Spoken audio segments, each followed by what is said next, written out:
aħna nemnu fik, nemnu fil-ħiliet u fil-ħolm tiegħek u nemnu li l-politika trid tgħinek biex twettaq dak il-ħolm, biex timxi pass ieħor il-qoddim. Sostna dan il-kap tal-Partit Nazzjonalista Bernard Gregg f'messaġġ li għadda fuq il-medja soċjali fejn preżenta tema ewlenija tal-Partit tal-Kunsill Ġenerali u li se tintuża l-ġimgħat li ġejjin Nemmnu fik, fiduċja f'Malta.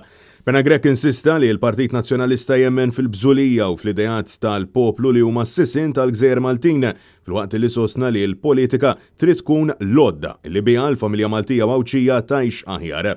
U saħaq li l-poplu ma jridx politika li fiha l-iskandli jkunu xi ħaġa normali u l-Partit Nazzjonalista ma jridx li tibqa' aċċettabbli li politiku fil-gvern jabbuża mill-pożizzjoni tiegħu.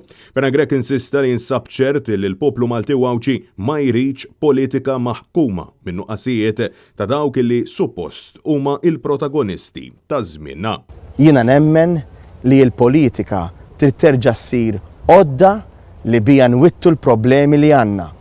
U mhux gvern aljenat kif ser joħroġ mill-aħħar skandlu li daħal fih, jew kif ser jatti il-problemi li ħoloq fuq l-ambjent, fuq l-enerġija, fuq is-saħħa u fuq ir-reputazzjoni ta' Malta.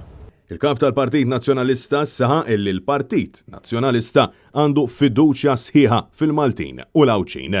Jekk inti wkoll għandek fiduċja f'Malta u fil-Maltin, ingħaqad magħna ħalli nwettqu din il-bidla fl-imkien.